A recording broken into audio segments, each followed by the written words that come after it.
Thank you, Jesus. I worship you this wonderful morning. It is your morning to bless us, Lord. Guide us as I'm going to stand before your people, that I may give them the word exactly coming from you, that I may be able to teach them exactly what you want me to teach them, Lord. Use me as a vessel to reach you. Use me as a vessel, Father, to speak to your people. I am just your servant. Lord, I need your hand. I am powerless without you. I am hopeless without you. I have no energy without you. All I need, it is you.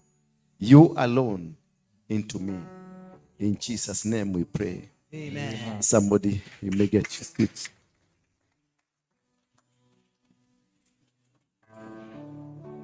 Somebody.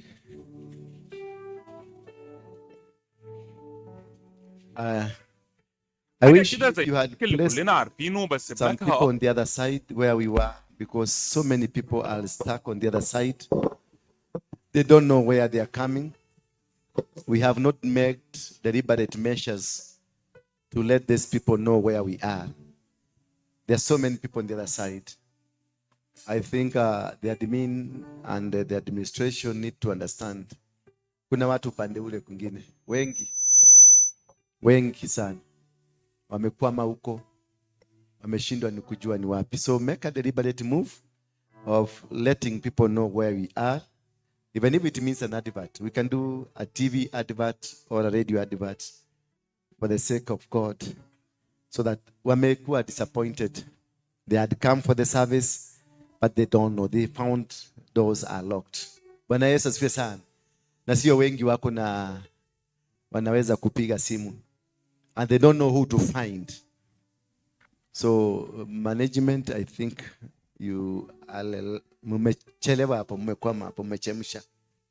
Ngare, I need some high so that we can be able to continue.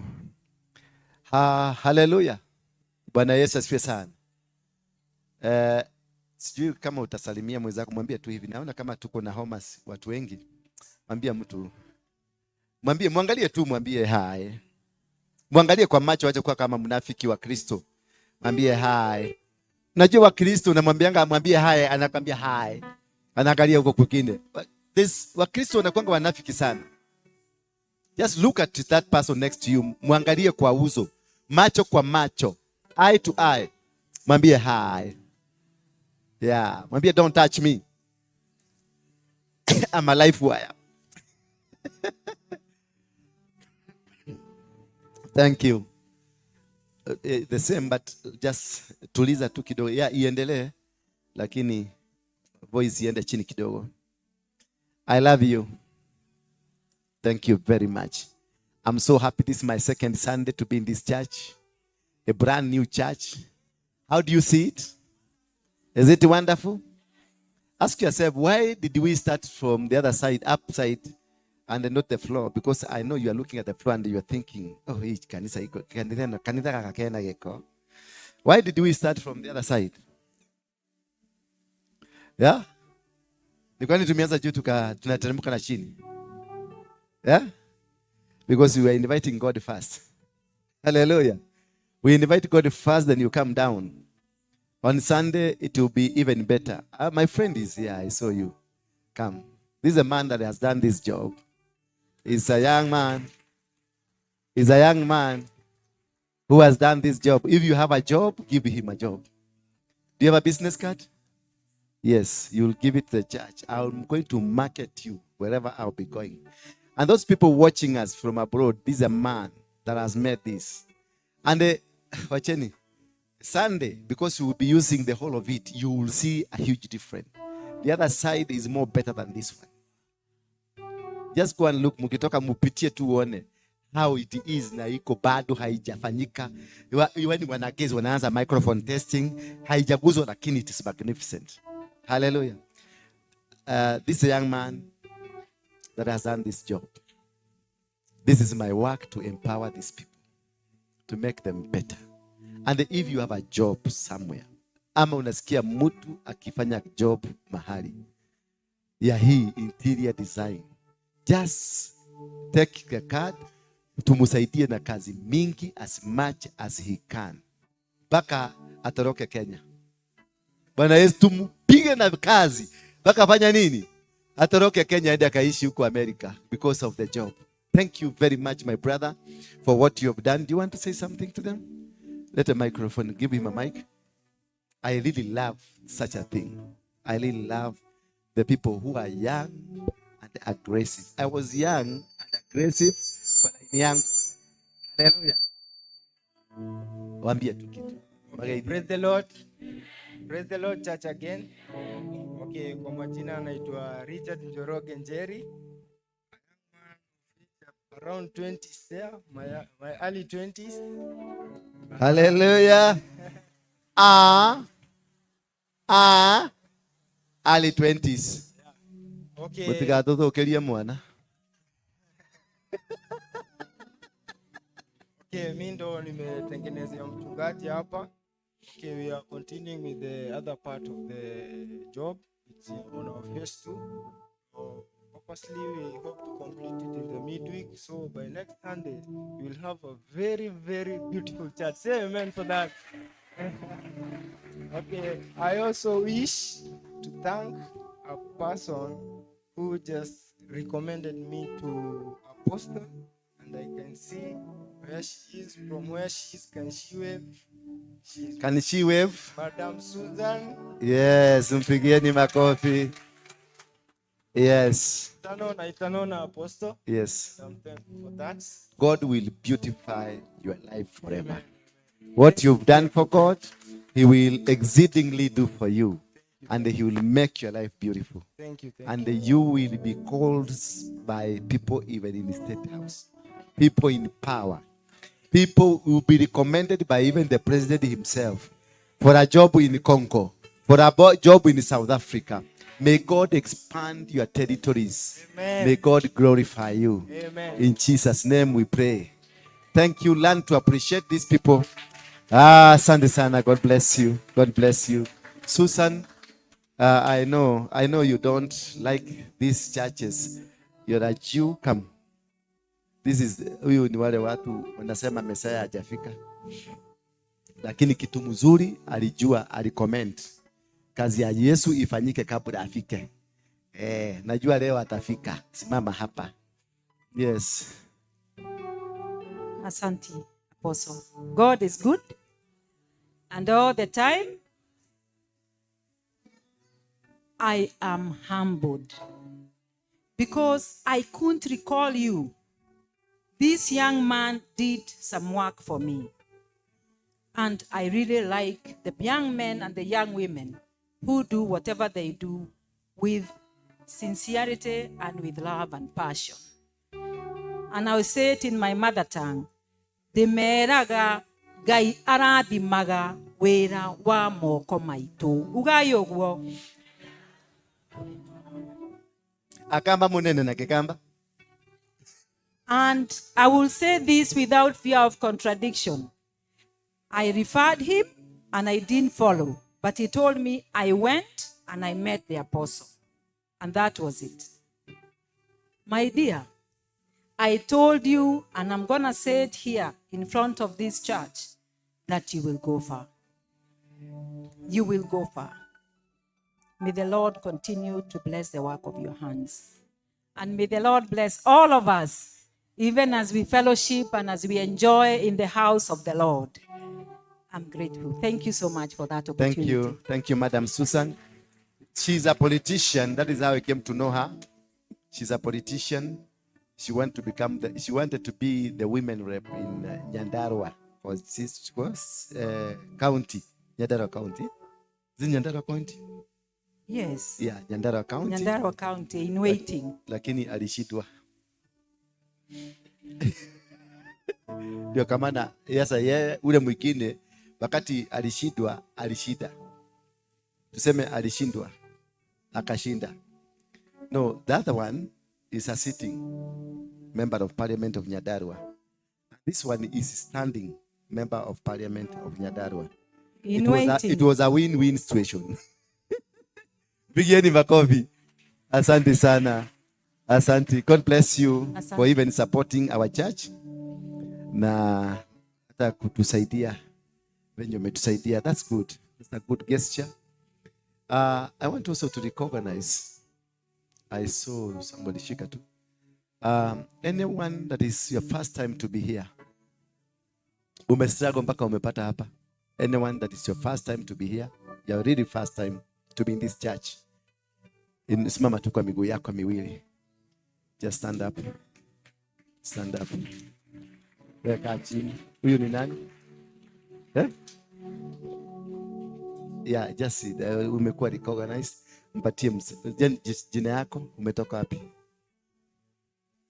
Kwa majina ni Tabitha Ngina. Tabitha Ngina? Yeah. Nimetoka Shauri Moyo. Na hii kanisa nilikuwa naona mamangu akiwatch, but nilikuwa na jirani karibu akaniambia venye inaitwa, ndo nikamwambia. Mamangu aliniambia atanileta, but jirani yangu akaniambia. Yaani ulikuwa naona mama yako akiwatch? Yeah. Lakini hataki kukuambilia ni wapi? Sami nilikuwa na uoga, sikuwa nataka kukuja. Kwa nini ulikuwa na uoga? Ulikuwa na uoga kwa nini? Sijui kwa nini. Si ujui? Utajua leo. Mpatia huyo. Alikuwa na uoga. Yes. Praise God. Praise God again. Kwanza nimeshukuru sana. Naambia Mungu asante juu hii ndio kanisa nilikuwa natafuta. Nilikuja asubuhi nikapata worship tu zenye huwa napenda. Mimi nikupigia sijui ilikuwa saa 10. Ilikuwa saa 10 usiku. Nikikuuliza location ya shaki. Jamaa amenipigia saa 10 usiku. Akiniuliza direction. Kai, newe. Ni mimi nikakuja nikapotea. Lakini najua hii area lakini sikuwa kuna mahali hakuna nini ya kuoneshana huku. Tutaweka. Nimefurahi. Asante, mpigieni makofi. Saa 10 usiku.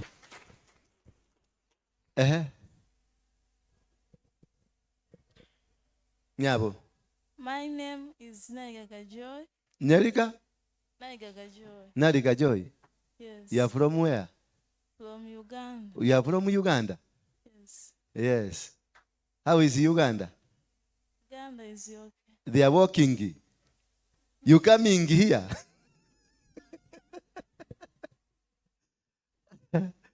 Yes. That is from where? From Tanzania, am I able to see here? Bwana Yesu asifiwe. Bwana Yesu asifiwe tena. Mimi si mara yangu ya kwanza. Tulikuwa tunahudumia kule, but mimi sijapotea. Gateman wangu nilikuwa nimemfukuza. Hajanizuia, nimekuja frequent, nimekuja pole na nikapata. Sasa hii ndio mara yangu ya kwanza kukuja hapa. Yes. But nilikuwa nahudumia ile ingine. Asante sana. Bwana Yesu asifiwe. God bless you. My brother there. Bwana asifiwe sana. Mimi ni mgeni hapa, nimehudhuria mara yangu ya kwanza kuwa hapa. Nikiwa na rafiki yangu hapa, tumetafuta hii church, tukapata imehama, tumezunguka sehemu yote mpaka tukatumia Google ili tuonyeshe mambo. Ulitumia Google? Yeah. Sawa. Kwa majina naitwa Benson Jagi, naishi Ndura, lakini mimi ni Meru. Nimetoka the way Meru. So nimekuja tujumuie pamoja, tubarikiwe pamoja. Ni wale wanakuambia ngatemera moto sio unakata afu narudi kumuuliza alikuwa amefanya nini. Asante. Pigeni makofi. Yes. Praise God. Praise God again. Kwa majina naitwa Jacqueline Momboy. Currently a high school student in Waruinge County. Actually, hii ni siku yangu ya kwanza kukuja. You know, my mama ametuamsha mapema. Simuharakisha tunakuja. Tunaenda na ina shanga tumekuja kufanya nini? By that I didn't know we were coming to such a beautiful place. So it's beautiful. Yes, it's beautiful, especially the interior designer. Good, and it's defying. And thank God for making me coming here. Thank you. Thank you. Pigeni makofi.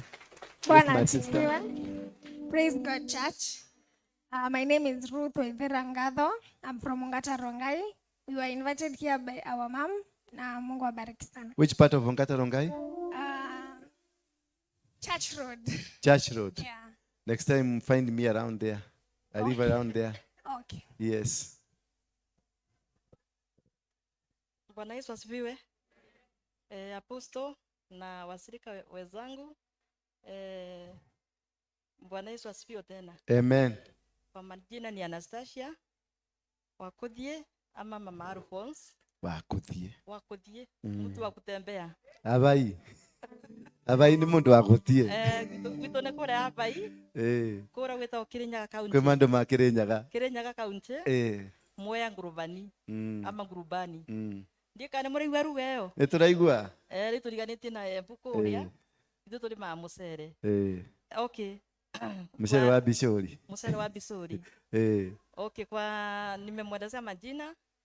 Hii church sijawahi kuja pande hii, nilikuja zamani sana wakati nilikuwa on business mission lakini nimejua hii church through Apostle na kwa internet YouTube na Saimokei na fora na fora hapo yako sana na jana nikaona hebu nipigie huyo Apostle, nilikuwa na tumambo hapa na pale na nikaona huyu mtu Apostle mkumbwa hivyo anaweza chukua simu yangu.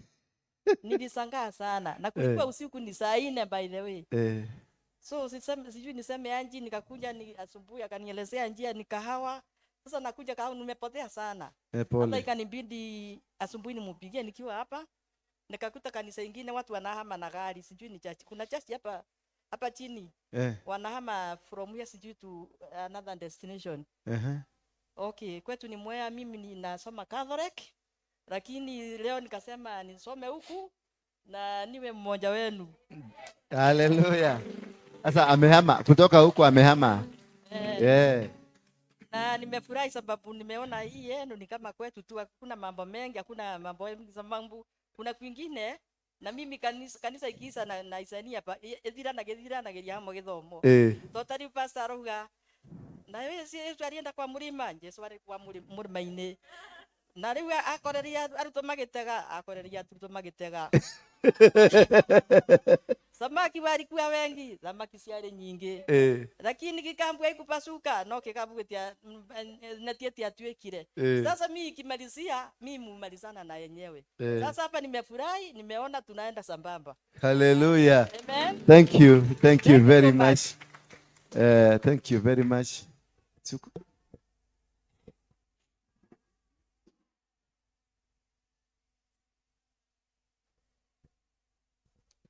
Bwana asifiwe.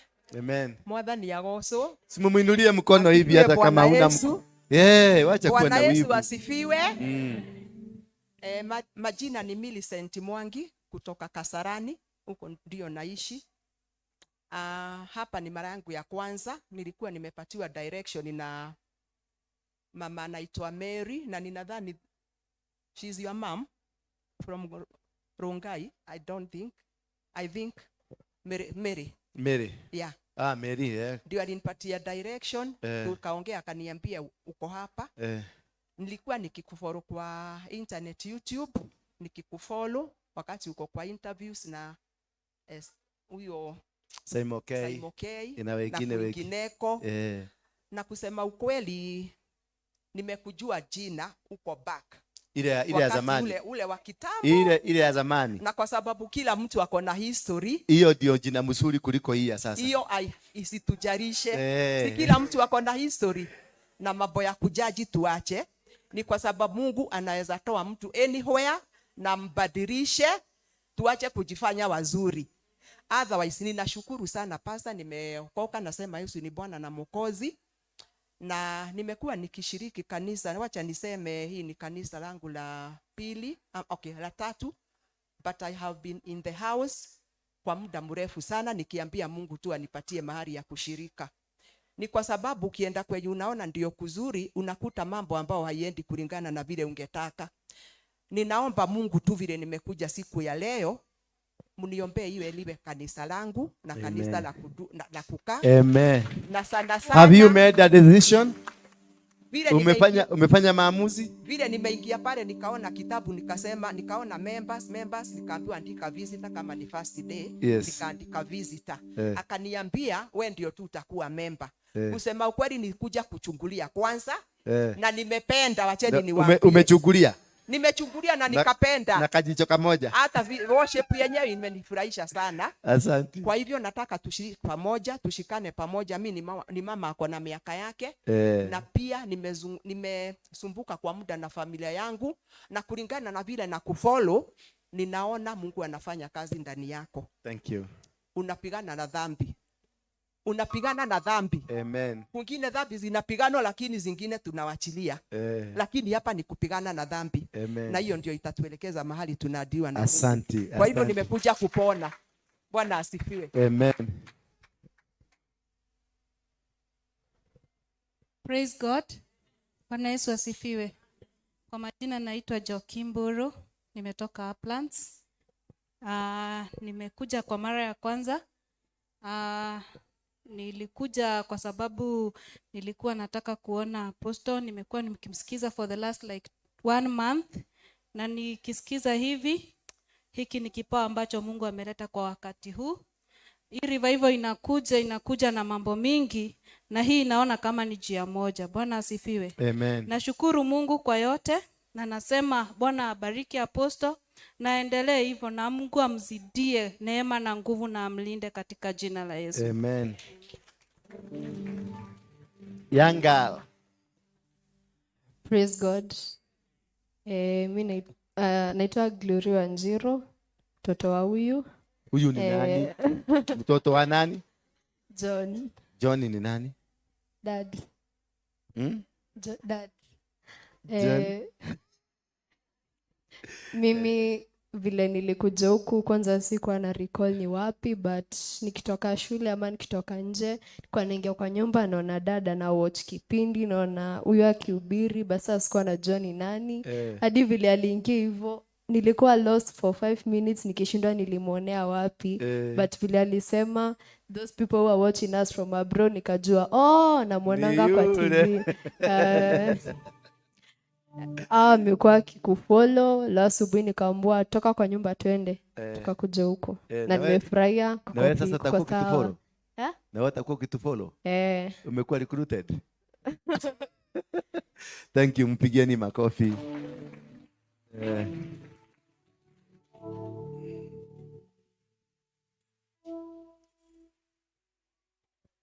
Bwana asifiwe. Praise the Lord. Mwadhani Agoshwa. Kwa majina ya Pastor David Karanu, all the way from Dallas, Texas. Dallas. So I've been following actually Apostle for quite a while. So whenever you talk about watu wa Manyata, niko karibu na somewhere around hapo there. Manyata. Hapo we are just around there. Kunakuwa kana walevi wengi. Na wananipenda.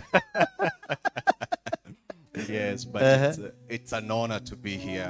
Actually, a purpose to be here. Before I get to go back, I Googled nikapata the other location. So I went there and I sat in the service, but I looked around and I was like, I think I'm in the wrong place. You are on the other side? Yes, I was in the other place. So I was in the service for about 10 minutes, but I felt that mnasikia management. Admin yako wapi? That's a mistake. We are missing it. There's so many people wamepotelea huko. Yes, so finally I got to ask somebody where you are, and I had to look for my way, and I'm glad that I'm here. Thank you. And I'm blessed. How do you see our new place? It's beautiful. Very beautiful. Kama America tu hivi. Ni kama America. Tumeinua kiwango. For how long will you be around? Actually, I've been here for a month, so I'm... When are you going back? On Thursday. On Thursday. I wish, on Thursday, just before you go, yes, come and see what we'll have done. Yes. And then have a photo, go show them. America is in Kenya. Sure I will. Yes. Thank you. God bless you. Thank you. Welcome. Bwana asifiwe tena. Kwa majina ni Esther Nyambura. Honestly, I've been following Apostle Waruinge for some time now on YouTube. Na nikafeel kila time nikitaka kwenda church when you were there, I was like, wacha nisiende leo, wacha kwanza nione kama ni ukweli. So today nikasema, oh my God, niache leo niende nishiriki na wao, and I'm glad. I didn't know it's an amazing place like this, and I'm glad, and I would like to be a member at least. I have somewhere to be worshiping. I'm glad. glad.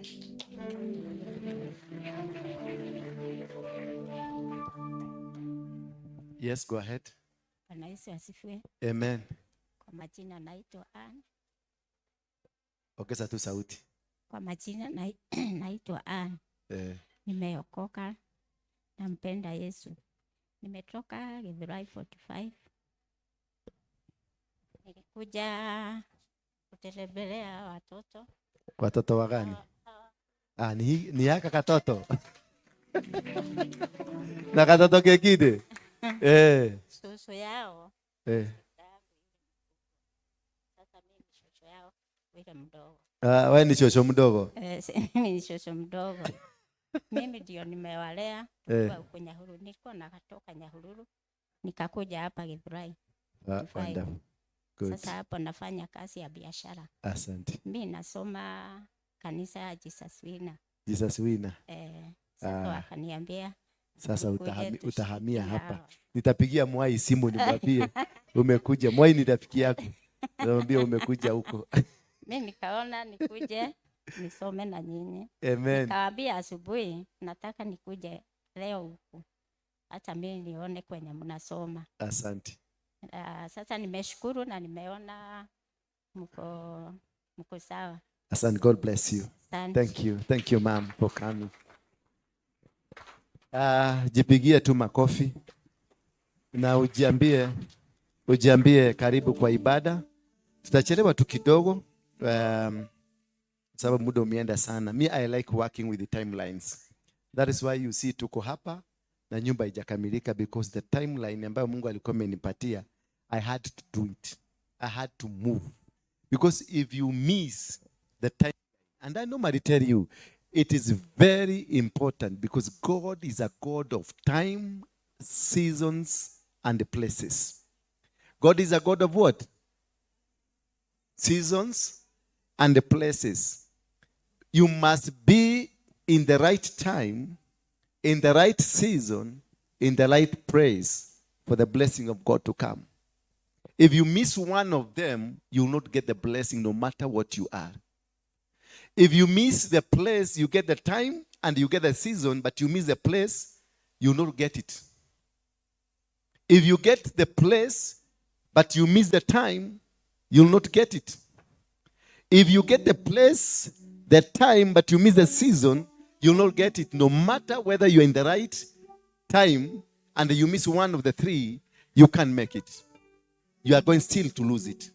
And that is what has made so many of our Christian brothers and sisters to lose the target of God. God will bless you in the right time, in the right season, in the right place. He told Abraham, wake up and go to a place where I will bless you. Go to the place. There is a place where God will bless you. He told Abraham, take your son, the only son that you love, take him to the Mount Moriah. In one of the mountains there in Moriah, in one of the small mountains of Moriah. So not every mountain is a mountain.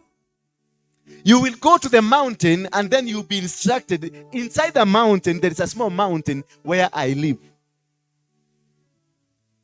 To be factual and to understand the principles of the kingdom of heaven will open your minds, will change the way you live.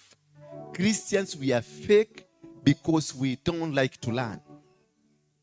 I was reading, I think you saw some guys who came here from Romania.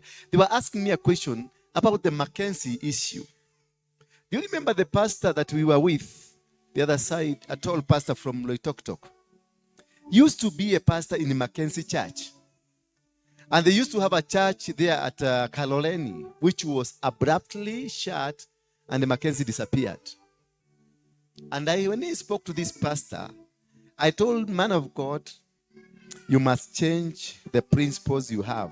Because the principles you have are not principles of a Christian. Because this is a cult. For this to come and happen. So it is very important for you to act timely. to be in the right place and in the right season. And these things are destroyed from you by the people who are called destiny killers. Who is a destiny killer? A destiny killer is that wife of you who will come into your life just to destroy you. Is that husband of you who will come to your life just to destroy you. It is that friend who keeps walking around with you, but his or her aim is to make sure you don't succeed. That is what we call a destiny killer. That's the topic for next Sunday. I'll teach you about how do you know this is a destiny killer. A destiny killer could be your daughter. A destiny killer would be your son. A destiny killer could be your pastor. A destiny killer could be your husband, the loving husband you have. Can be a destiny killer. You need to understand at what time somebody becomes a destiny killer and at what time somebody becomes a destiny helper. Because where there is a destiny killer, there is a destiny helper. But today I want to look at the foundations that must be destroyed in your life for you to succeed.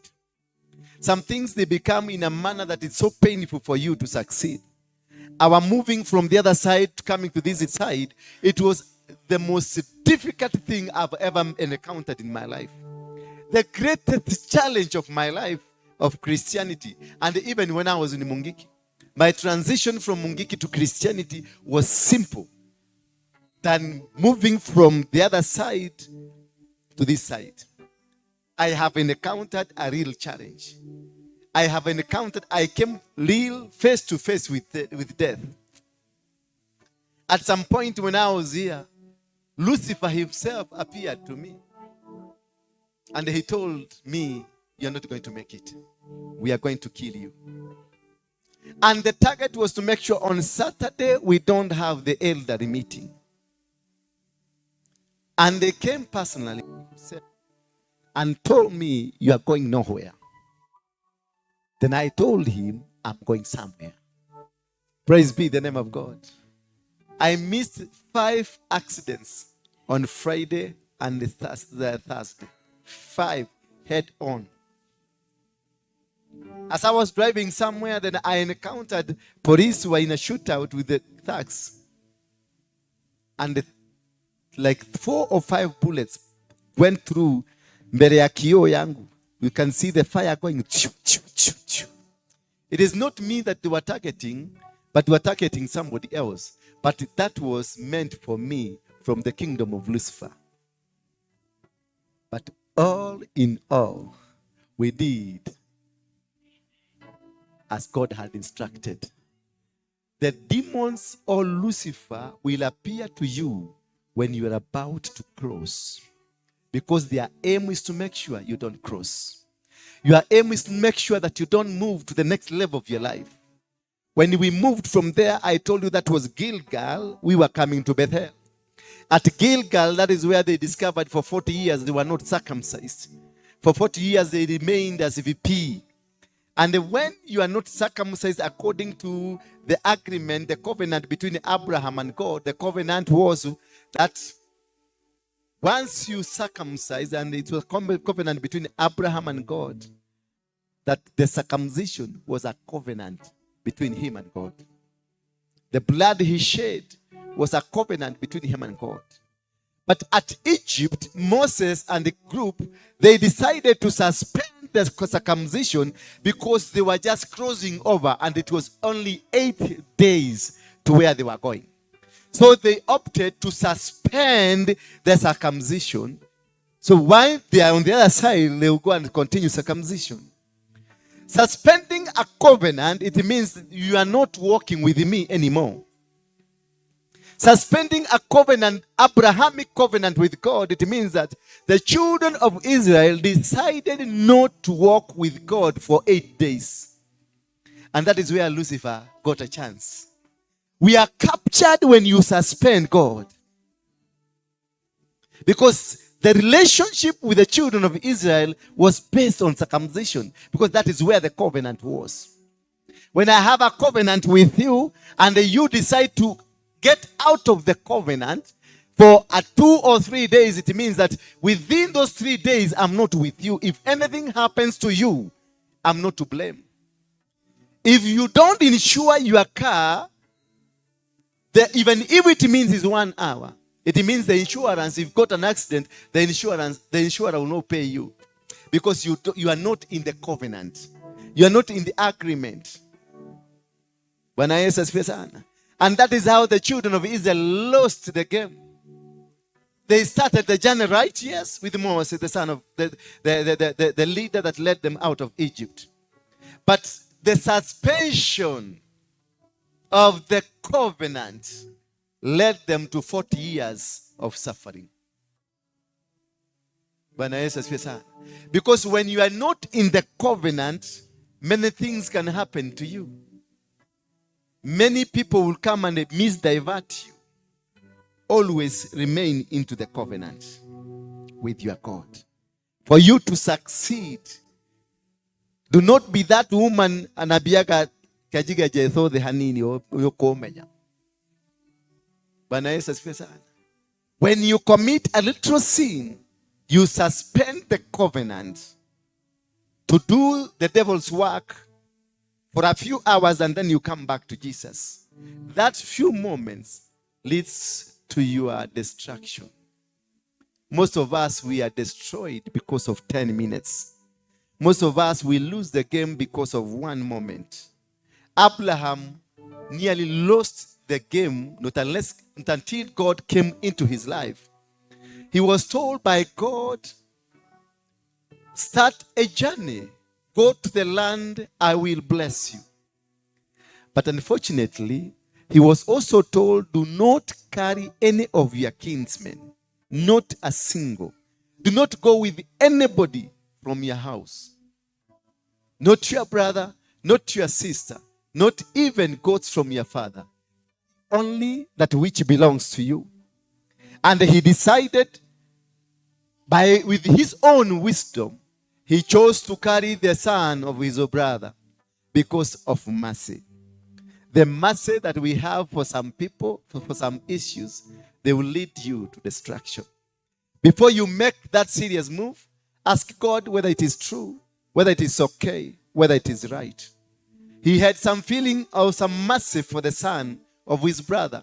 And he chose to go with his son. The son was called Rotu. And they walked with him. Remember, God had instructed him, do not go with anybody from your family. Tell your neighbor, learn to hear from God.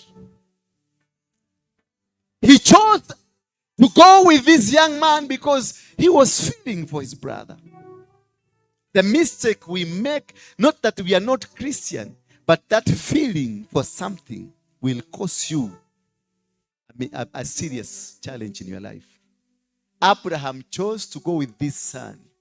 And when he chose to go with the son, he forfeited the trust God had for him. Because when he was told, do not pick any of your family members, God knew there is a son who doesn't have a father. God knew there is Lotu and whose father is dead.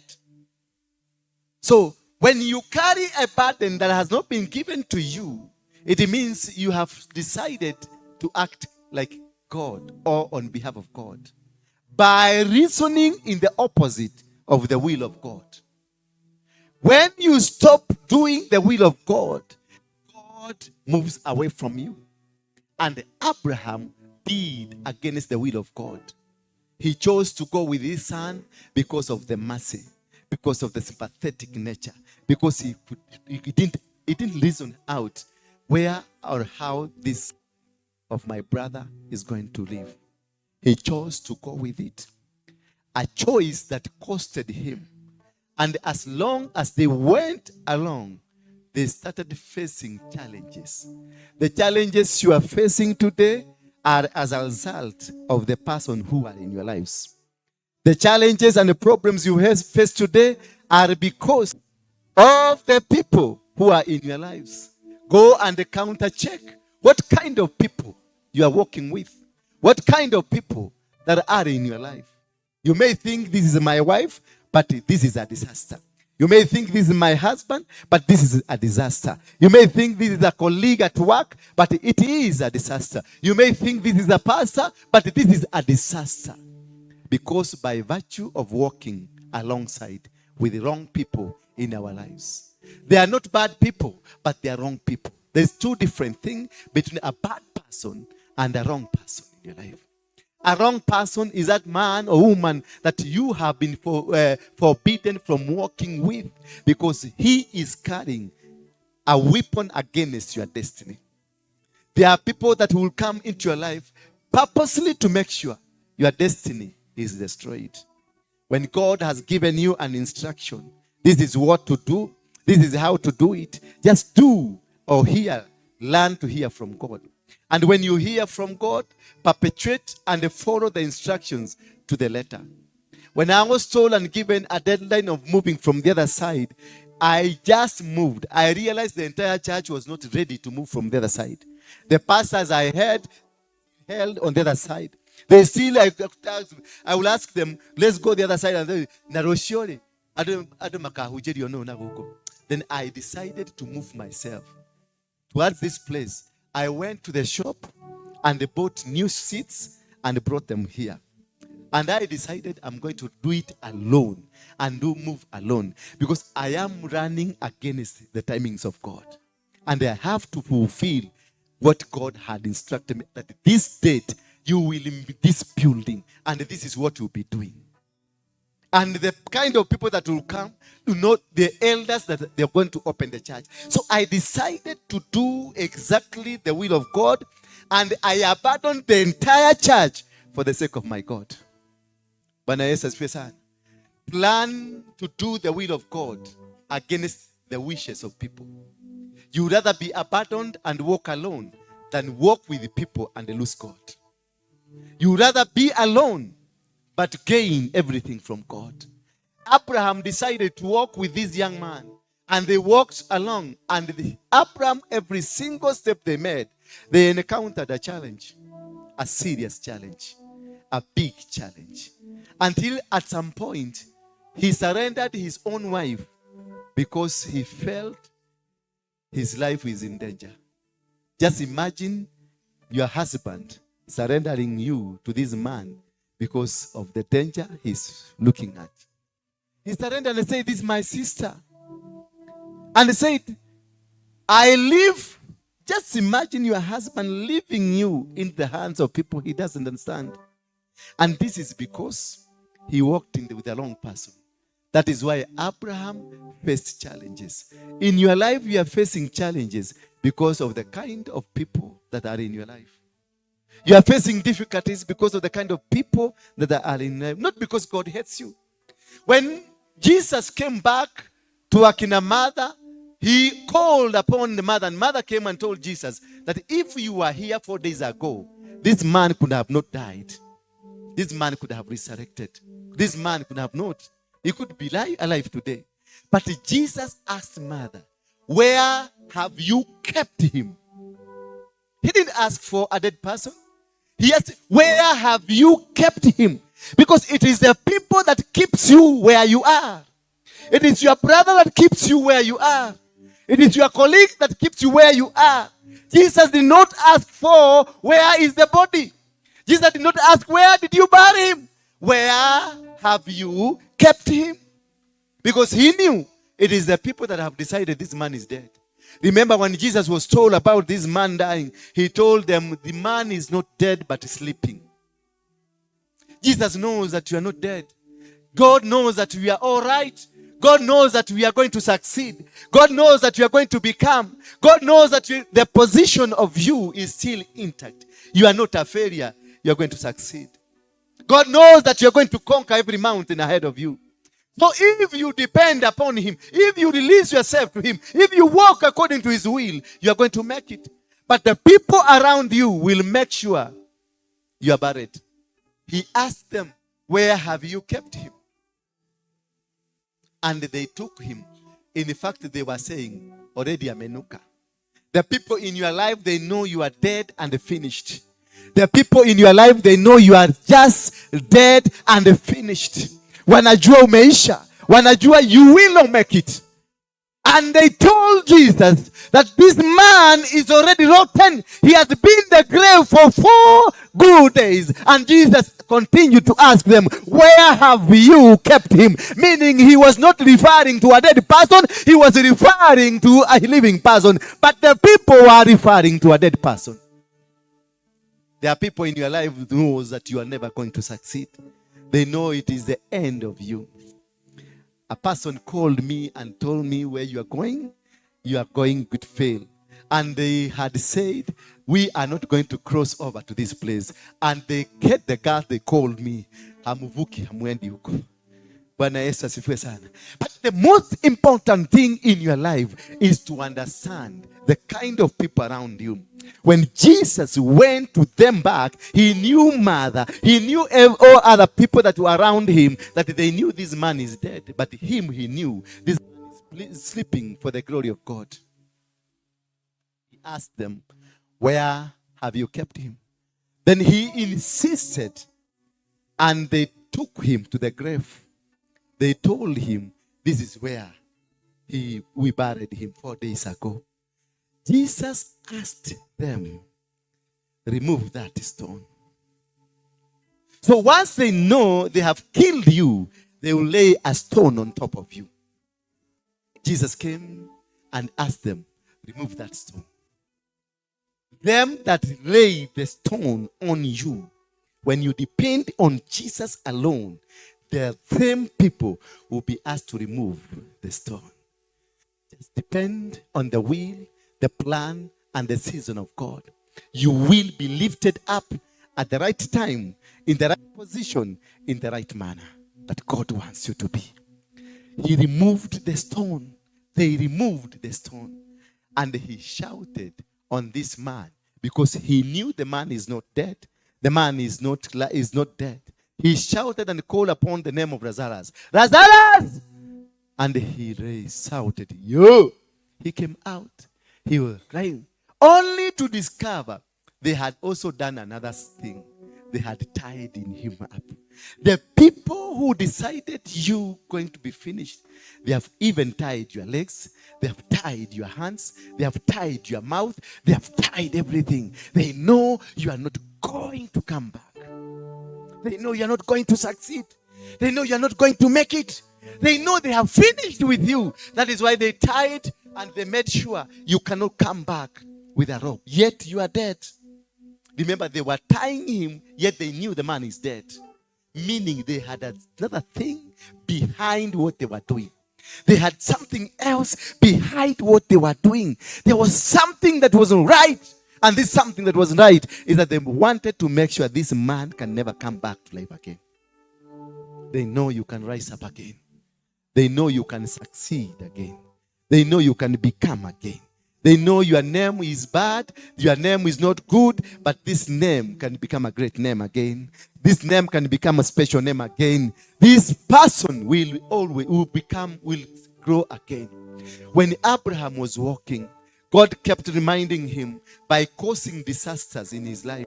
Because God kept reminding him, the man with you is not the right man. I had not instructed you to walk with this man. I had not asked you to walk with this man. But he continued to walk because of the mercy. He continued to walk with this man because he had a desire to help the brother, the son of this brother. And as they went and went, Abraham encountered challenges after challenges. The challenges we are facing, could it be it is not the devil you are thinking? It is you who is the devil. Could it be the problems you have now? Could it be it is not the devil you are thinking, but you who is the devil? You might be the devil of your own self. You might be you are killing yourself. It might be you are not doing what God instructed you to do. Are you in the will of God? Are you in the will of people? Are you in the will of your own desires? Learn to walk and to hear from God. Because when you hear from God, you will not make mistakes. You will win every battle that is ahead of you. You will conquer every enemy ahead of you. You will win every situation that is ahead of you. Because when you are in the will of God, you are in the actual timing of God, in the right season of God. Abraham encountered challenges. And Now when God was about to bless Abraham and the time was lapsing, the time was going, God caused Abraham to hate this young man. That is when Abraham discovered that this young man was the wrong person in my life. And this man misbehaved. This man called Abraham an idiot. This man said, Abraham, whatever you have, it is because of me. Those are the kind of people that are in your life, that they think because are walking in you, they have made you what you are. Tell your neighbor, I am what I am because of my God. There are people who think you are dressing properly because of them. There are people who think you are able to speak because of them. There are people who think you are able to eat nicely because of them. There are people who think that the kind of dressing you have, it is because of them. The kind of church that you have, it's because of them. The kind of business you have is because of them. I want to tell you, it was a promise of God in my life that I will succeed. He tells you, you are not the tail, but you are the head. So no matter who comes around you, you are still going to be the head because it's a promise of God. Praise be the name of God. And Lot decided to tell Abraham, what is around here? All the cows are here. All the goats that are here. These are all because of my effort. Not remembering that it was a mercy from Abraham that he decided to go with you. That is why you are alive today. These are the kind of destiny killers that will be in your life. These are kind of the people that will be where you are. Not because they are so important to you, but because they have a mission to you to destroy you. Lot did not have any mission. Good mission he didn't have.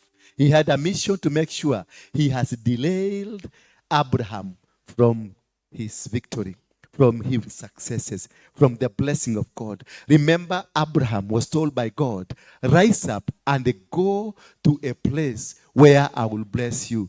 God will never bless you outside the place he has decided. That is where your blessing are. I was telling somebody that somebody was working as a cattle, alikuwa anachunga ng'ombe, but akapata visa akaenda America. Alipoenda America, alianzisha kampuni na kampuni yake, it is so successful now. But like in Kenya, he was a poor man, alikuwa anachunga ng'ombe. But when he went to America, where the season was, where the place was, and where the timing of God was, he became a manager.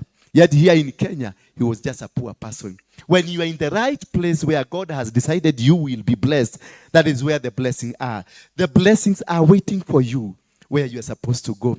Seek God to understand, where is my blessing? Where am I supposed to be? Where am I supposed to stand? Is God going to bless me? Not every place that God can bless you. Not every time that God can bless you. Not every season is your season.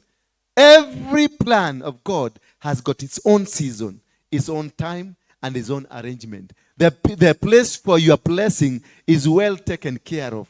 It's well planned and organized. I told you this house was constructed in 1930, but it has never been occupied by anybody. Hello? This house was constructed by the Jewish people, 1930, but nobody occupied it. Only files for coffee were occupying it from 1930. Praise be the name of God. I am the first person to get into this person as a person owning it in terms of renting. This house, there are so many preachers, there are so many personalities around. They never saw it. Even the management, they never saw what they are saying.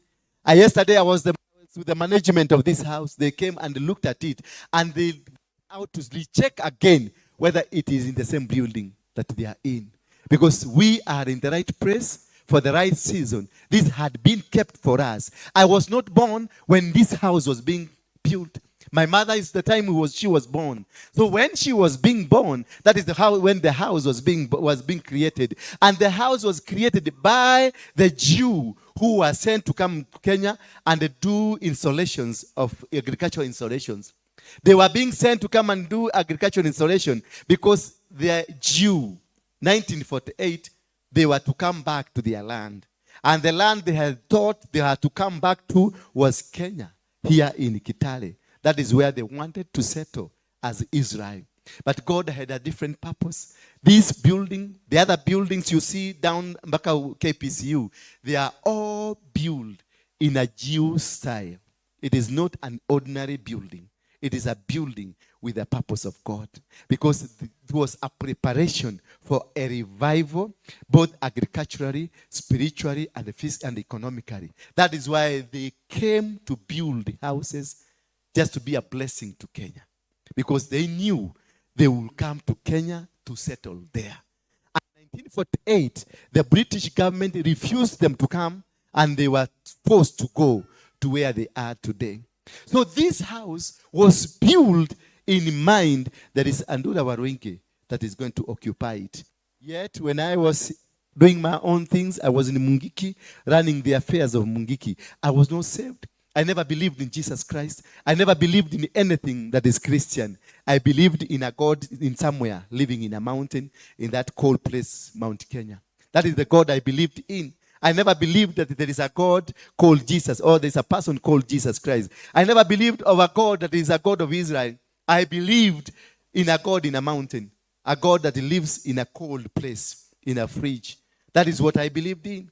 But remember, the house was still waiting for me. The house was still in readiness for me.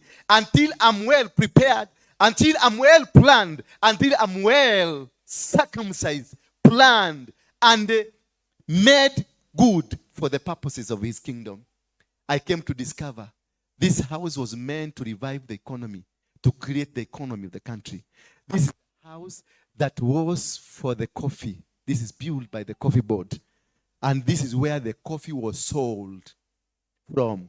The other house of KPCU were the owners of the coffee, and then they will transfer it to the coffee board for selling. This is where the coffee died. This is where it was planted. I removed all the files. They were all here. We took them to the other building, the other side. All this, they have the history of the agriculture of Kenya and how Kenya became poor. Bwana Yesu asifiwe sana. Then as I was praying here, God spoke to me. And he told me, I've given you a mandate to revive both the agriculture, to revive both the country, to revive the economy, to revive the spiritual part of life, to revive everything. That is where I brought you to the where it was planted. Praise be the name of God. Tell your neighbor, I'm in the right place. I'm in the right season, in the right placement, and I'm going to make it. Tell your neighbor, I'm going to make it. Tell your neighbor, I'm going to make it. Now, in the book of Acts 16, verse 16, there is this man called Paul and Silas. Then he came to Derbe and Lystra, and behold, a certain disciple was there named Timothy. Let's look at verse 16. Now it happened, that's the book of Acts, verse 16. Now it happened, as we went to prayer, that a certain slave girl possessed with the spirits of divination met us, who brought her masters much profit by fortune telling. This girl followed Paul and us, and they cried out, saying, these men are the servants of the Most High, who proclaim to us the way of salvation. And this she did for many days. This was a woman possessed. She had demons. She was a diviner, and she made profits to the owners. So every demon in your life, it got an owner. There is no demon in your life that does not have an owner. This woman kept following Paul and the Silas, and every demon recognizes you. If truly you are a man of God, if truly you are a woman of God, every demon will recognize you. This woman recognized Paul and the Silas. They were men of the Most High. She was not asked, but she professed and said, this man from the God, the Most High God. So she kept following them because she knew only these men can know that I am not from God. So she wanted to distract. She wanted to make sure that these men will not discover them. So she started working a plan to make sure that you don't recognize this woman, a diviner. She kept following Paul and Silas until such a time. Paul and Silas, they asked this woman, "Who are you?" And the woman became afraid. And Paul commanded the demons in this woman to come out in the name of Jesus. And she said, and the demons in this woman came out. And when the demon came out, the owners came in. Praise be the name of God. When you are fighting demonic altars in your life, when you remove them from your life, it does not mean you have won the battle. The owners will come to ask you, why did you remove us from this woman? Why did you remove us? Therefore, when we are teaching about the altars, about the foundations, and about everything that is about against your life, when we start the process, they will rise up and they will try to fight you. And they asked this, the owners of the woman came. Wakamwambia, kwa nini umemtoa? Immediately Paul and Silas were arrested and taken, not to court, not to a court of law, but were taken to the market. Praise be the name of God. So the owners of a city, and that is why it's very important to do spiritual mapping before you start anything. Before you start a business that you are doing. When you go to a new country, when you go to a new region, when you go to a new marriage, you got to have a spiritual mapping to understand what kind of demons that operate there. That is why I've given you a story about this house. This house, it is a symbol of poverty. It's a symbol of destruction of this country. It is a symbol of success. It is a symbol of a future, but also a symbol of destruction, because this is where our coffee was completely destroyed. This is where they stole our coffee. This is where we became poor. This is where Muranga people became poor. This is where Kiambu people and all people who are selling coffee, this is where they became poor. And the agriculture was the backbone of our economy, of our country. Therefore, you must be able to understand the spirituality of the place you have gone. Once you go to America, you need to understand with that county or that region or that state that you have gone, who are the founders? Because every state in America, it got founders. There are states that were founded by the Indians. There are states that were founded by the slaves who were taken there. There are places that were founded by the Spaniards. There are places that were founded by the people from Ireland. There are places that were founded by people from other regions. Every state in America was founded by a particular people from a particular region of the world. There are people who speak Spaniard. There are people who speak, they are Mexican. And there are others who are Black Americans. And they all came from Africa as slaves. Praise be the name of God. To understand the history of where you are, you become a conqueror. To understand the history of where you are, you will be able to know what kind of demons are you fighting, what kind of challenges are you fighting, what kind of obstacles are you going to encounter, what kind of processes of your life are you going to face. Moses had to send 12 people to go and see where they are being told they are going.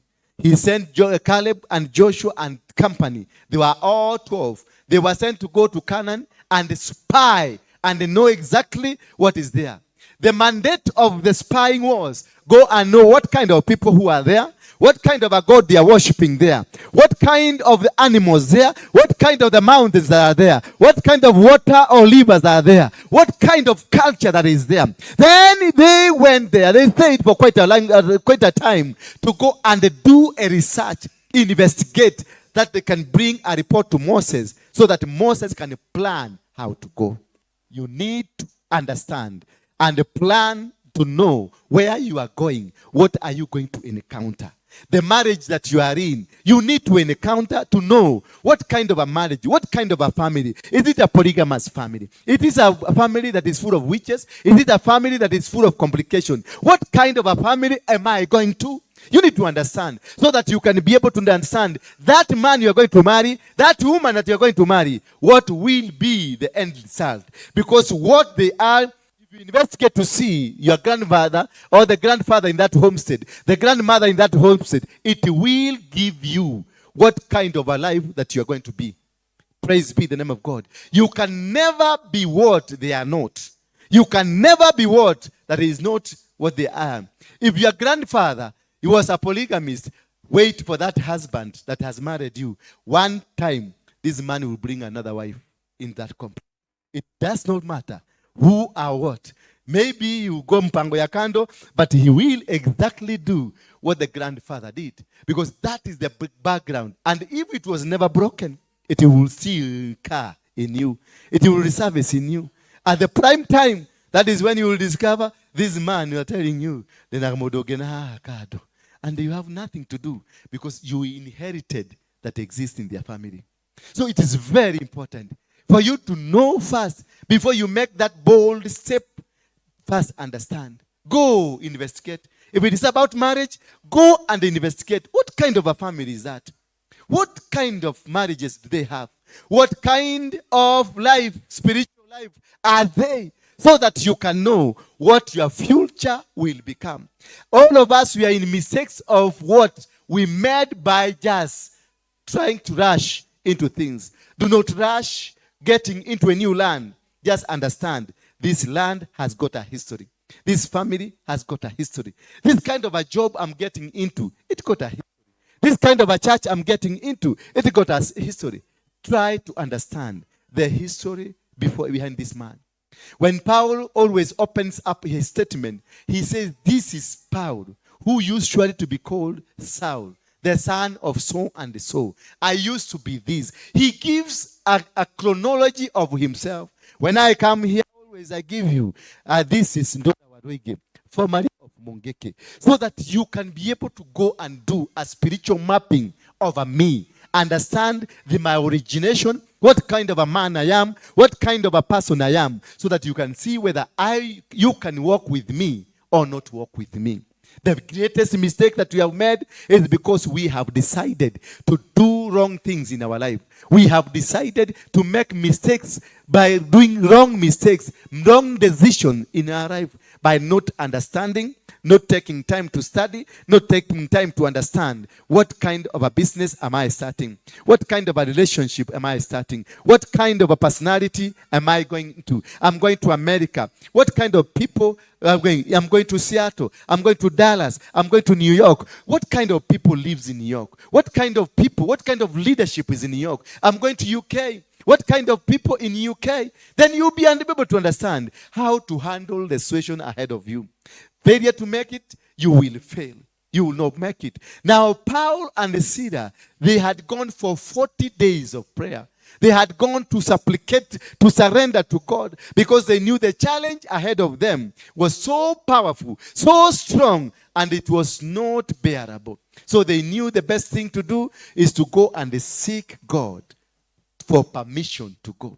And after 40 days, they started a walk. Along the way, they were met and confronted by this woman who said, these men, in fact, the demon were able to recognize. When you are in the will and in the plan of God, the enemies will be able to recognize you, and they are not going to be able to attack you. And even if they attack you, they will not win a war against you. You are still going to conquer them because you have the backing from heaven. That nature of knowing and understanding, the region I'm going requires God. The region I'm going to requires the hand of God. The person I'm going to marry requires the hand of God. By understanding, you'll be able to conquer. By understanding, you're going to make it. Because when Moses sent these 12 people, they went there and they had different story. 2 people had a different story. 10 people had a similar. The 10 came to Moses and told Moses, we cannot make it. The people there are a giant, are a powerful, they are well organized. But Joshua and Caleb, they came and told Moses, you know what? If we go with our God, those, we are going to conquer them. And that is why you see, Joshua and Caleb is the man who carried the mantle to the end, because they saw a positivity. They saw a God. They knew they had a God, a powerful God. When you have your God, a powerful God for that matter, where you want to go, you are still going to make it. Where you want to go, you are still going to make, because you have to understand the kind of people you are going to face so that you can know the approach that you are going to use against them. Because you must conquer. When you are born to win. When you are born to succeed. When you are born to make it through. When you are born to conquer every enemy, every boundary, and every altar against your life. You must win it. You must conquer it. You must be successful. You must win by successfully having a God. They believed in their God.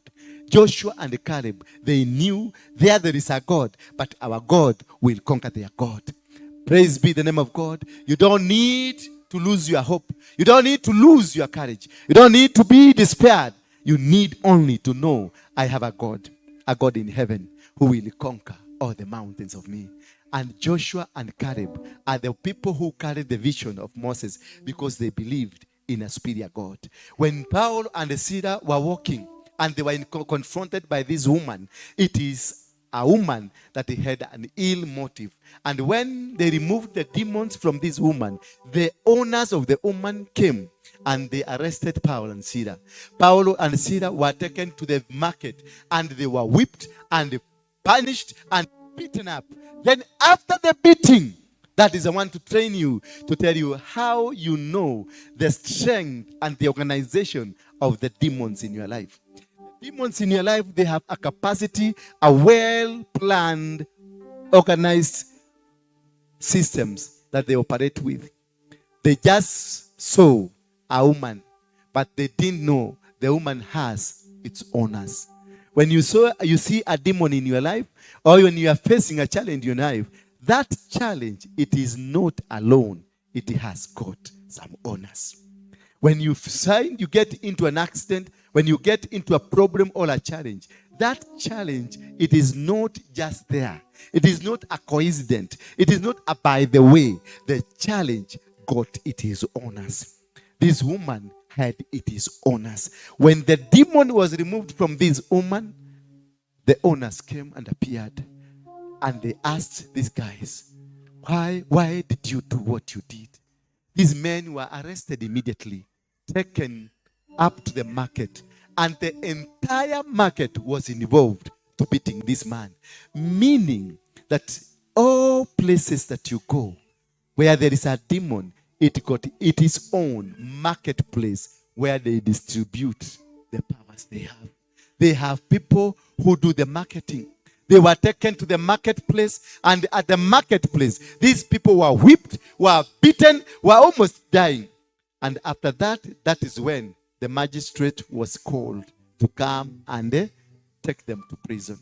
The magistrate are the guardians of the laws of the demons that operates in your life. The demons operate in your life. They are not without the laws, the systems that will control you. You find yourself doing mistakes because it is the plan and the law of the demons. It is the plan and the organization and the system that they have to make sure that they keep you.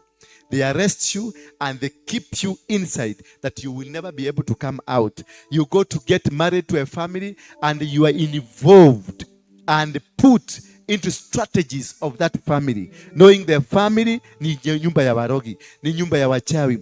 You know, even if you know and you are Christian, you will still decide, let me maintain my marriage, let me keep my marriage. But that is not about marriage. It is about the systems of the witchcraft in that family that has to contain you in the name of maintaining the marriage. And that is why you found yourself in mistakes after mistake by trying to do something. When Abraham was coming out, a law of helping your brother's son came up, and he saw it is very important to help my brother. I can't leave my brother's son. I can't leave because that is no. In a normal circumstance, you can't leave your brother's son. Your brother is no more. The law dictates that you have to go with this child. You have to support this child. But that is a trick from the demonic world to make sure you follow the structures and the laws of the demons. And the structures and the laws of the demons arrested Paul and Silas by having a magistrate who said they be jailed and they were taken to prison. Bwana Yesu asifiwe sana. But they knew one thing: to win the battle against the demons, they continue to praise God. They continue to say hallelujah. They continue to call upon the name of Jesus. And as they continue to call on the name of Jesus, and that is the most important thing, persistence in what you are doing. Persistent in finding a solution to your wife, to your life. Persistent in fighting every demonic plans and arrange. Persistent in winning this battle. It was so important for you. And it is very important until today. For you to win every battle, for you to win any battle in your life, you must be persistent in finding. Don't be a miracle seeker. Because most of us, we have failed because we are miracle seekers. We have failed because we only need that to be fixed quickly and then go. You want to know which prophet is now prophesying. You want to know where people are being touched and they're falling down. We want to know who is now nani yako juu sasa. That is what we want to know. But we don't want to know, how am I going to walk with this prophet of God? You don't want to be associated with the journey with this prophetic word, with the journey with this prophetic process, because the prophetic process is more important than the touch that you get one day. The prophetic process is more important than the 1 day touch or 2 day touch and you go. For that miracle to come, you don't need a prophetic touch. You need to walk prophetically. You need to walk with that man of God and find out whether this man of God is there for you. Because every man of God has been called with a reason and with a purpose. And maybe you don't fit in that purpose. If you don't fit in that purpose, don't insist yourself there. Move out of that purpose and get where you are supposed to be. Then Paul and Silas, they knew this is a battle. They knew this is a foundation. They knew this is what has been destroying this territory. Therefore, meaning there are territorial demons. And this woman was in charge of the territorial demons.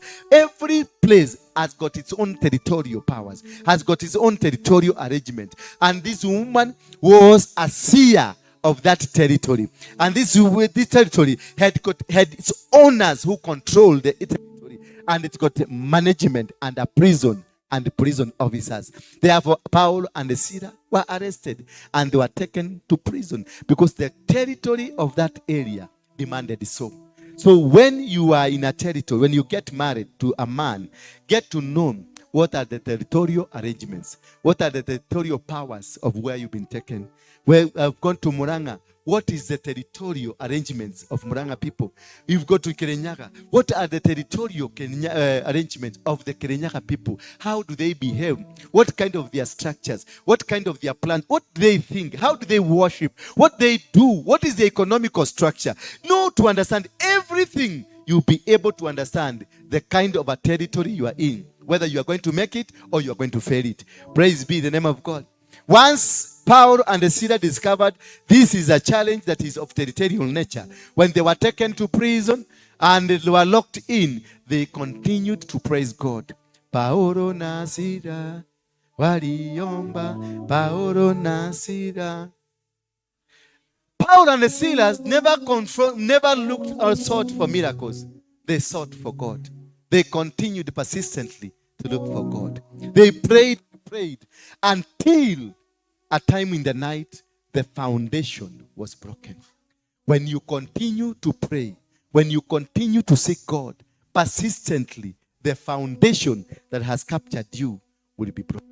The foundation that you are under will be broken, because that is the most important. The woman is not important. The arresters were not important. The judge and the magistrate was not important. The market was not important. The most important thing was the foundation. And the foundation can only be broken if you persistently continue to pursue the word of God. Seek the word of God. Don't seek the miracles. The people who are languishing in graves in Ilamu and the Mackenzie Church, it is because they wanted quick fixes. We are failing because of quick fixes. You want just a miracle. You don't want to know where this miracle is coming from. Seek the word of God, and the word of God will empower you. The word of God will change you.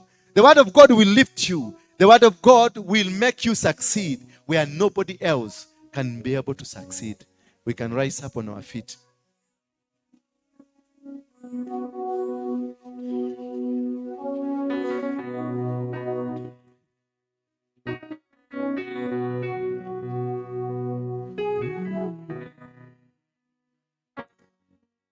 While the earthquake came and they shook the foundation of the prison. Today, the foundation of the prison that you are in is going to be shaken down.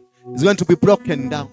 The foundation of poverty, the foundation of rejection, the foundation of diseases, the foundation of chronic problems and challenges in your life are going to be broken today. Not because of the miracles that are here, but because you have understood that it is a process. For you to come out from the problem, it is a process of understanding territorial challenges, spiritual challenges, physical challenges, and the arrangement of the kingdom that you are in. Every territory, it got its own kingdom. And every kingdom, it got a king. And every king, he got his own structures that manipulate, that control, that suppresses you. This kingdom will make you not succeed, and they have every trick to make sure you don't come out of it. They have every trick to make sure you don't come out of that situation you are in. They will comfort you. The destiny killers, when they are in your life, they are good. They comfort you.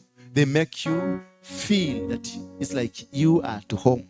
They will give you everything that you want just to make sure you don't move to the next level. Just to make sure you don't conquer your fears. Praise be the name of God. They just make sure that nothing comes out of you. Praise be the name. I thought you were coming. Pastor.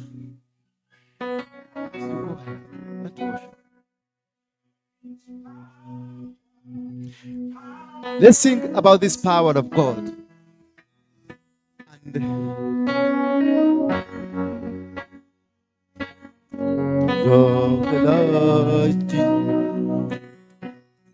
His power, wonder working, there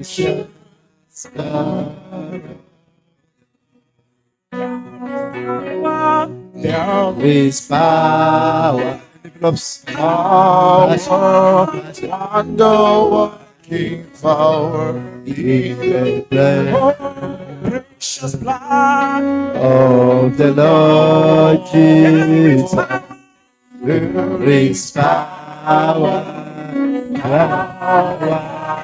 working power in the precious blood of the Lord. It's anointing. There is anointing, wonder working anointing in the blood of the Lord Jesus. There is anointing, wonder working anointing in the precious blood of the Lord. There is anointing. There is anointing, wonder working anointing in the blood. Oh, in the blood of the Lord. There is anointing. There is anointing, wonder working anointing in the precious blood of the Lord.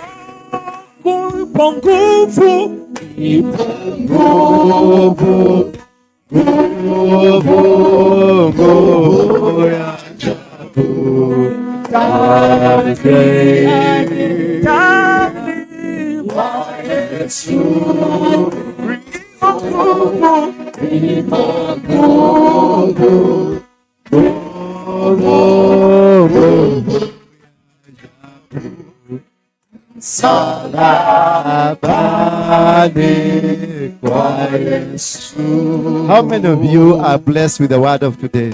How many of you think? Hold on kidogo. How many of you, ni wangapi unasikia kweli umejua ni nini kimekukamata kwa maisha yako? You know that the mistake you've made. Inua mkono wako juu if you really understood the message of today. How many of you may understand today's message? Lift up your hand. Genuinely lift up your hand if you understood the message today. Thank you. Thank you. So Take the envelope. It is a sacrifice. It's not an offering today. Today is not an offering. It is a sacrifice. I will teach you next time about the difference between a sacrifice and an offering. These are two different things. Completely two different things. But today, turn that you have, uifanye ikue dhabihu. Kama ulikuwa umeibeba kama sadaka ya kawaida, ibadilishe kwa jina, uipatie jina dhabihu. Iweke kwenye envelope if you can. And if you cannot be able, there is a bucket here, you bring it here. Then give it as a sacrifice, because I want to unlock, to open up for you to know what has been ailing you. What kind of a demon that has been operating you. What kind of mistake that you made in your life that has caused you the suffering. What kind of the people are in your life that are destiny killers. What kind of life you are. Why did this life came to you?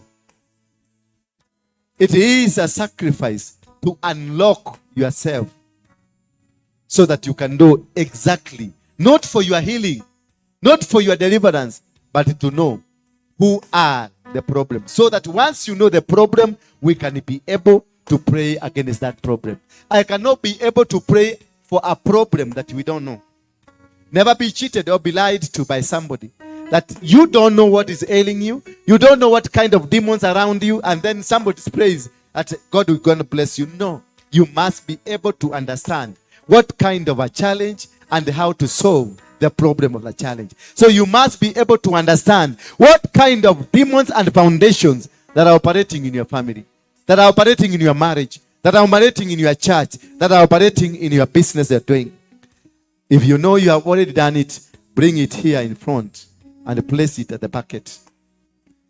And tell God, I want to know. Yes, for those operating with their phones, there is a pay bill, is an Equity account, 247247 as the business number. And the account is 239555. So bring over your sacrifices. This is a sacrifice. Make it, call it a sacrifice. Iambie, I want to know who are my destiny killers. Iambie, I want to know where I failed. Iambie, I want to know where my failures came from. Just tell it. Speak to that sacrifice. Speak to that sacrifice. Tell it, I want to know my failures. I want to know where I made the mistake. I want to know where I failed. Wewe, kuja hapa. Kuja hapa. Acha upuzi.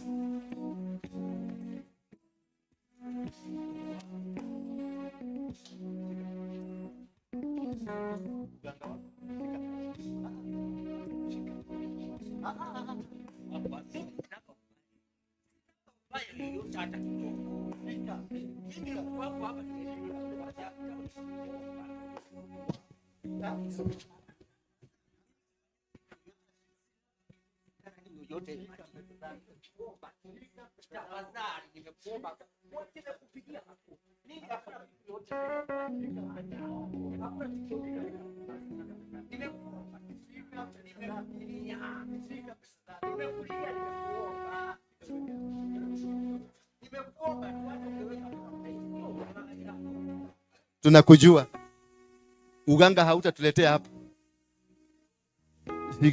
Siga ukado. Sio iga ukado. Siga.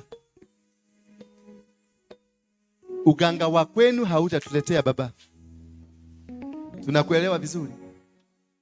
Nakujua. Najua kazi yako.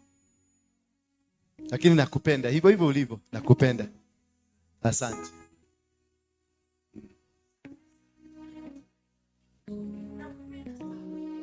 Mbona upendi kufuata masharti? Kule ukifanya uganga za kwako, si wanafuata masharti yako? Basi ukikuja hapa utii sheria. Yes. Kuja hapa.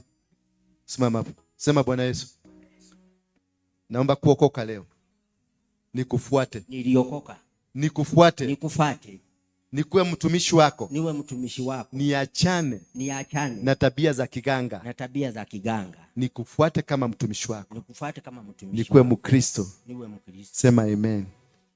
Baba, katika jina la Yesu Kristo, Mtu huyu amekufuata siku nyingi, ila ameshindwa kuacha tabia zake za uganga. Ninamfungua nyororo na kamba zilizomfunga. Aliyemtuma ama aliyemsindikiza kuja mahali hapa, ninakata communications. I disconnect you from your masters.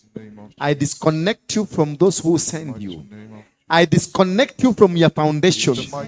I disconnect you from the powers of wickedness. In Jesus' name. Look at you. This man has refused forever to do according to the church. Ni muganga. But he's a good man. He comes to church. After kuganga watu, he comes.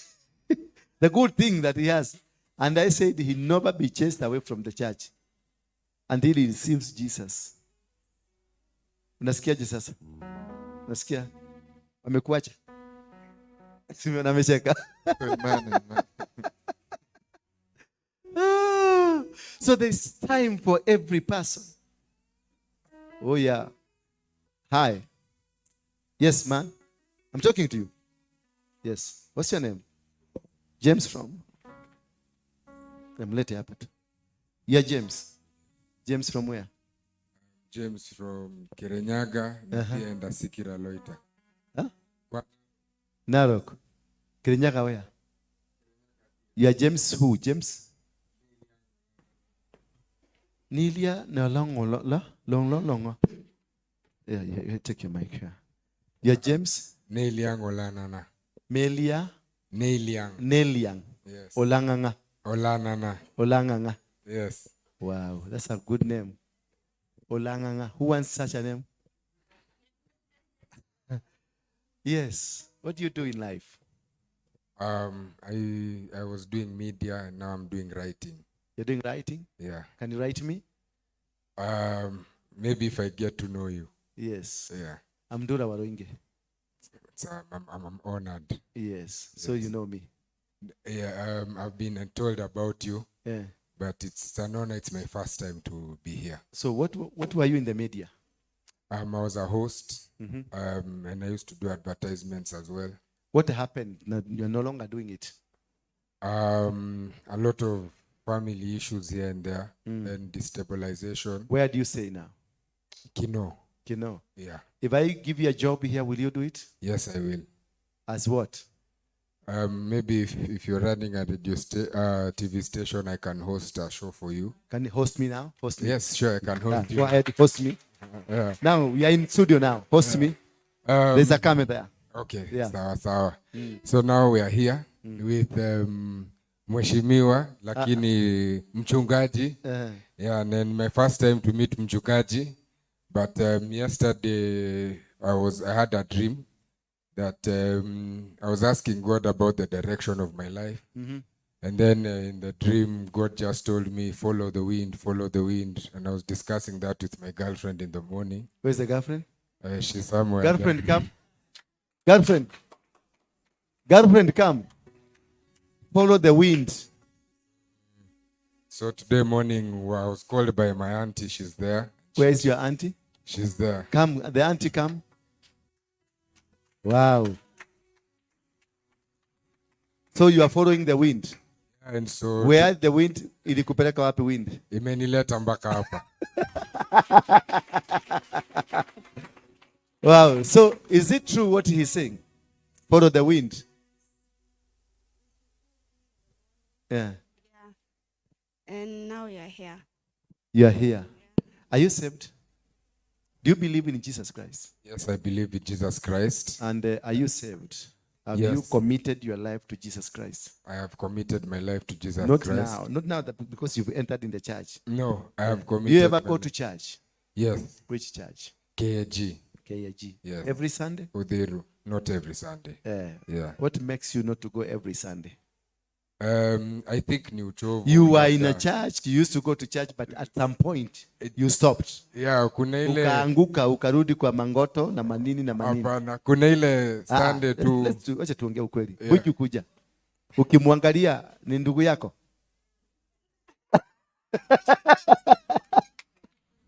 These are alikuwa weed man. Okay. You know what we call weed? No. You don't know weed? I don't know what you call it, but yeah, but with yes. what you call it, that is what I define. Okay. Yes. So you know weed? Yes, I know. Yes. Okay, good. Yeah. Weed is banky, so he knows. And he's a good Christian, good man of God. I'm not, this one was a top-notch criminal. This guy you see here. This guy can dismantle a whole AK-47 while closing his eyes and reassemble it. This man was a carjacker. Ile bangi amevuta, ukipatiwa uvute siku moja utakufa. There is this man here. This is equally a drug addict, shisha, bangi, name it. They are here worshiping God because there is a future in God. They are not bad people. It's only they were in a bad situation. Same to you. You're not a bad person. It's only that you are in a bad situation. And this is the situation that has to be broken tonight. This is the day that God has, the wind has brought you to where Jesus is. And your life will never be the same again. So, with your girlfriend, can I lead you to Jesus? Is it okay? Is it from your heart or is because he has said yes? You wanted so. You wanted him to change. Now he's going to be changed. This man, just watch him. Look at him. Because in a few days, you will ask me, huyu mtu nimemwona wapi? Your life has just changed. Chukua microphone. Take the mic. Repeat after my words. Lift up your hands. Say, Lord Jesus. Lord Jesus. I come before you. I come before you to seek forgiveness. To seek forgiveness of all my sins. Of all my sins. Cleanse me. Cleanse me from all my iniquities. For all my iniquities. And all my sins. And all my sins. I will follow you. I will follow you. And walk according to your will. Walk according to your will. And all demonic arrangements in my life. And all demonic arrangements in my life. I scatter them. I scatter them. In Jesus' name. In Jesus' name. Say amen. Amen. Father, in the mighty name of Jesus Christ, this is your daughter and this is your son. I surrender them to you as I break every foundation, every altar and every covenant made by the demonic arrangements in their life. From generational curses and generational appointments that have caused them to suffer. From today, I hand them over to you, Jesus. Somebody say amen. Amen. You are saved. I want a meeting with you after this. And you are sweating. Why are you sweating?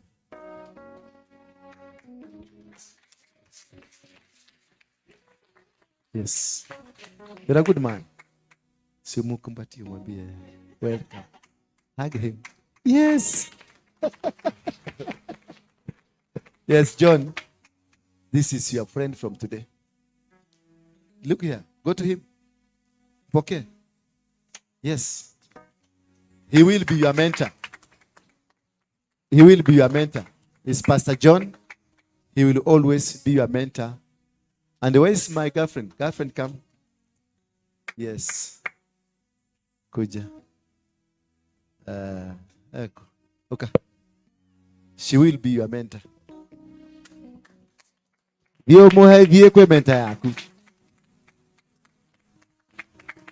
Yes. She's a wife of our pastor here. Hopefully, I want to see a good girl from you. John, make sure you mentor this guy. He's a good man. Eko Ann Kuja. Njiro is a daughter of a former minister. Njiro. Njiro. Yes, go ahead. Say hi to these people. Tell them your name, where you've come from, who Who is your parents? God is good and all the time. My name is Wanjiru Njiru, daughter of the late James Njiru. And I thank God so much for this church and mostly for the way God has used the apostle to turn my life around. When I came, I didn't know myself. I didn't know back from front. And my mind had been completely stolen away. The reason I bring my children here, I call them my children, is because if he did it for me, he can do it for them. And so I have nothing but sincere gratitude, first to God, second to Apostle, and I will always do God's work and follow Apostle's footsteps. Thank you. This girl you see here, her brains, her mind, ilichukuliwa. She was blank. She could even forget where she is. She will take like 2-3 hours to rediscover herself. She lived on drugs. She's now good. I thank God. Now good. She's up and standing. She's up and standing. And this is what and why Jesus came for. To love these people. To make these people better. I was bad than them. But I found a father who stood up with me. So when you see me walking with them, hiyo kasheshe na ushetani mnakuanga nayo, wachana nayo. Yes, it doesn't matter. I will walk with them. Hata kama ni huko kwa Serena Hotel, tutaenda tukule lunch. I must bring her back. Bwana Yesu asifiwe sana. Lakini ujiga wa Kristo, na mwana mnyitete. Nono yako mororaga. Shitwe. Thank you. Thank you. God bless you. Yes. Somebody else ungetaka kuokoka tu, nasikia nimeguzwa na hiyo. I want to get saved. Come forward. Kuja hapa. Another person. Somebody else. Unasikia tu, you need this God. I need this God. Kuja tu hapa bere. Kuja tu. Quickly. Simama tu hapo. Quickly. I'm waiting for you. Somebody, I hear there's like 3 or 4 people. Come forward. This side. Another one. Come forward. You just want to receive Jesus. You want to rededicate yourself back to Jesus Christ. Come forward. Jesus is always there for us. Jesus is a winner in every aspect of our life. Just move forward. Najua nasikia mguu yako imesikia ni gumu kukuja, but come. I'm waiting for you. This is a glorious moment for you. This is a wonderful moment for you. This is a glorious moment. This is a time when God is rededicating you, rewriting your story, and making you perfect again. Just come forward. I'm waiting for you. Just come. Kuja tu. I'm waiting for you. Put your hands together for her. I feel there are more. There are many people inside here who feel that I have not been doing right with Jesus, but I need my Jesus to come back. Just come forward. I'm waiting for you. Nakungoja tu. Kuja tu. I'm waiting for you. Just come forward. This is a moment like no other. A moment that you will forever not forget this moment. This is the day that God is going to rewrite your story. Your name is going to change. Your life is going to change. And you're going to become a new vessel once again. Just I'm waiting for you. I feel there are 2 more. Just unasikia tu mguu unajaribu kuinua mguu umeshindikana, lakini come forward. Kuja tu. Rededicate yourself back to Jesus Christ. Rededicate back yourself to Jesus Christ. Let him walk you through. Let him guide you. I feel there are more. I feel there are more. Kuna wengi zaidi. I feel there are more. Kuja tu, usiogope. It is about you. It is about you and your God. It is not about me. It's not about him. Not about her. It's about you with your God. And your life will never be the same again. I'm waiting for 2 more. 2 ladies. 2 ladies. Just come.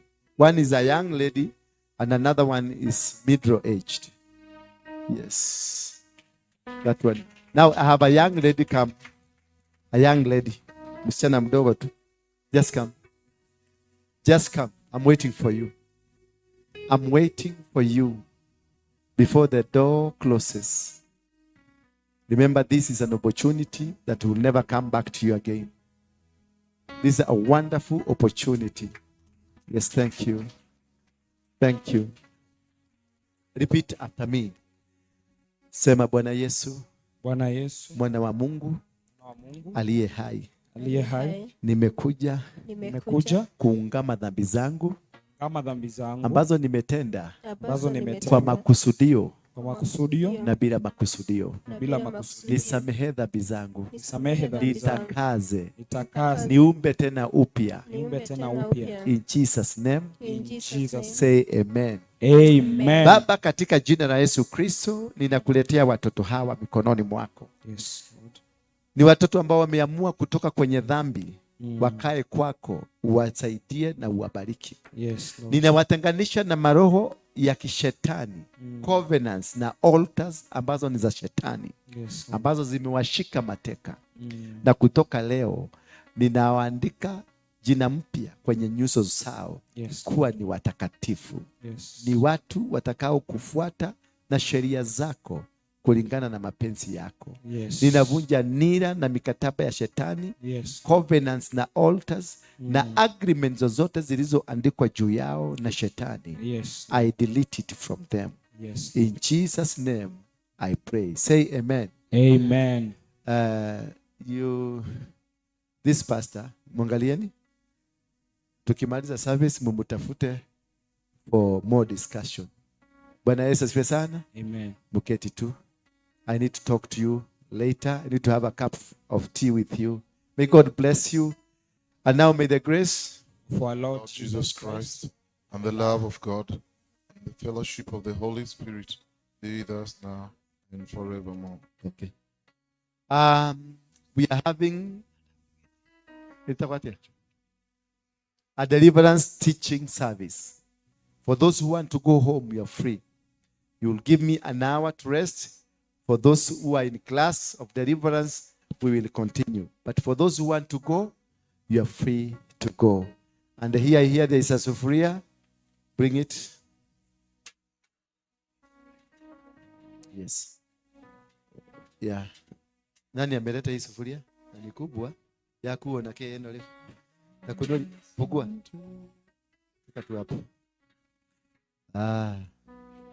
Juzi tulitafuta sufuria tukakosa ya kupika. Nani ameleta hii sufuria? Kapina meciria mariko maya riu materera sufuria. Mauga tulie kanitha-inĩ biũ. Just come. Just come. It is not about dedication. I know you might have brought it because you want it to be dedicated. But I can tell you, your sisters, friends, can I tell you one thing? You share a common problem. Is that true? You share a common challenge in life. What's your challenge? What brought you here? You came with your family. What could have brought you? What could be the challenge that you felt you need God?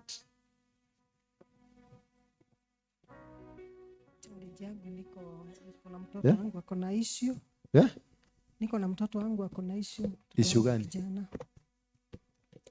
Running concentration yake iko. Yeah? Na wako? Wangu anavuta bangi pasta. Anavuta bangi. Is that not a common problem? Wa huyu anavuta bangi. Kwa hivyo concentration yake iko under influence.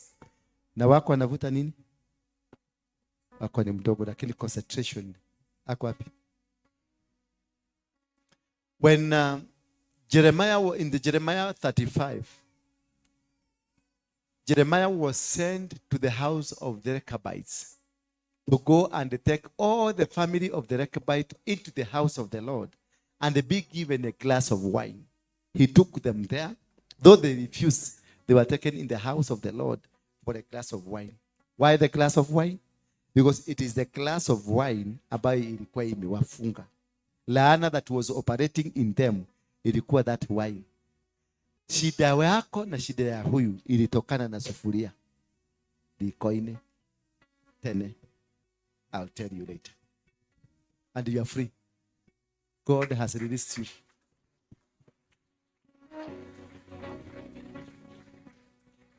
On this Friday, for those who are leaving, mnaweza uketi tu chini, just keti. For this Friday, we are having Kegosho night with Kameme TV and radio. Bwana Yesu asifiwe sana. This Friday, tuko na Kegosho ya Kameme na TV. Sema Kameme na Kameme na TV. Kameme TV na Kameme what? Radio. Takuwa hapa na kina Martin wa Janet na hao wengine wote na kina Karango. We will be here on Friday. So if you miss this one, it means you will never be saved. Hallelujah. If you miss this one coming, it means you what? Umekorogewa. So all of us and many more friends tutaitangaza kwa TV, tutaitangaza kwa radio, because this place itakuwa niliairisha. We were to have it last Friday because this was not place, it was not ready. Now it will be ready. We have heard from our contractor, it will be ready for watu karibu 5,000 kuingia hapa. Bwana Yesu asifiwe sana. Kwa hivyo make a point of coming with a friend and tell a friend to tell a friend. Come with about 10 people because we want to make it big and good and successful, because we want to lift up the name of God. As our praise and worship team will be going on, you'll be receiving a cup of tea that will come much later. For those who want to go home, you are free. And for those who want to stay with us for the class of deliverance, you will stay with us. Father, I bless these sacrifices. Receive them as you've received this prayer. May you bless them, and may the sacrifice open the gates and open the windows for them. May you take this sacrifice as a covenant between you and them. In Jesus' name we pray. Thank you, and God bless you. Therefore, there is one important thing. This is a new place. If you know, uangalie around, uone kuna mtu alikuwa nafaa kukua hapa, lakini labda alipotea, ako saidi ile ingine, and is your friend. Mushike tu mkono umuelezee, because I may not reach them, lakini mko na marafiki. Muelezee tushahama, because wako bado kule, they are still stuck. Kama sasa tumepigwa simu karibu za watu 200. They are stuck, wamekuwa confused. Naona wengine wameingia tu saa hii as I was finishing. Bwana Yesu asifiwe sana. Therefore, just nisaidieni kuambia wakuje saidi, wasipotee sana, because also the devil is trying to make sure they don't come here. Bwana Yesu asifiwe sana. God bless you, my brother, and see you.